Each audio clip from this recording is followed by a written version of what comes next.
নবীজি ইন্তেকালের সময় শেষ মুহূর্তে কি বলছেন? আল্লাহ। আমার মা বোনরা কান খুলে শুনেন। আম্মাজান আয়েশা সিদ্দিকা রাদিয়াল্লাহু তাআলা আনহার বুকে নবীজির মাথা, থুতনির নিচে বুকের উপরে নবীজির মাথা। এমন সময় জিবরাইল আসছে, আয়েশা সালাম দিছে, আসসালামু আলাইকা ইয়া মুহাম্মদ। দুরূদ শরীফ পড়বেন না? না, আমি কিন্তু রাগ করব, অনেক অভ্যাস করাইছি আপনাদেরকে। হ্যাঁ, আবার বলবো, আসসালামু আলাইকা ইয়া মুহাম্মদ সাল্লাল্লাহু আলাইহি ওয়াসাল্লাম। নবীজি সালামের জবাব দিয়েছেন, কি জিবরাইল এমন সময় কেন আসছো? একা আসেনি, আর একজন আইছে। কে আসছে? আজরাইল আসছে। কোথায়? এই মোবাইলের লাইট অফ। দরওয়াজায় দাঁড়াইয়া। কেন দাঁড়াইয়া কেন? আল্লাহ পাক বলে দিছেন আজরাইলকে, অনুমতি দিলে ঢুকবি, নইলে ঢুকিস না। অনুমতি দিলে ঢুকবে, নইলে ঢুকিস না। তো নবীজি বললেন, আচ্ছা অনুমতি দিলাম, আসতে বলো। আজরাইল সালাম দিয়ে ভিতরে ঢুকেই বলে, মালিক বলে দিছেন অনুমতি দিলে ঢুকিস, নইলে ঢুকিস না। কেন আসছো বলো। আল্লাহ পাক প্রস্তাব দিছেন, আল্লাহর কাছে যাবার চান না, দুনিয়ায় থাকতে চান, ফয়সালা আপনি করেন। মালিকের পক্ষ থেকে কোনো প্রেসার নাই। আর কোন নবীকে আল্লাহ স্বাধীনতা দেন নাই, আমার নবীকে স্বাধীনতা দিছেন।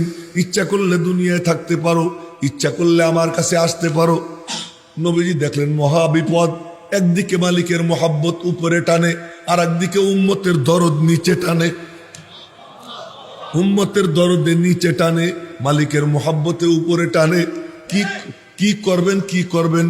জিবরাইলের দিকে তাকাইছেন, আমার দিকে দেখেন, না দেখলে বুঝবেন না, এই জন্য তো বলছি দেখার দরকার। জিবরাইলের দিকে তাকাইছেন, বন্ধু কি কও? আম্মাজান আয়েশা সিদ্দিকা বলেন, তিনটা জিনিস আমি পাইছি যা আর কেউ পায় নাই। মা কি কি পাইছেন? এক নম্বর, নবীজির সঙ্গে জান্নাতে ঘুমাইতাম। সুবহানাল্লাহ, ভালো করে কয় না? তো দুই নম্বর, আমার থুতু নবীজির থুতুর সঙ্গে মিশছে ইন্তেকালের আগে। আমার কোলে নবীজির মাথা। তো নবীজি বারবার তাকাইতেছেন, আমার ভাই আব্দুর রহমানের হাতে মিসওয়াক, মিসওয়াকের দিকে তাকাইতেছেন। আমি বললাম, কি মিসওয়াক করবেন? ইশারা দিলেন, হ্যাঁ করতে মনে চায়। ভাইরে বললাম, মিসওয়াকটা দাও।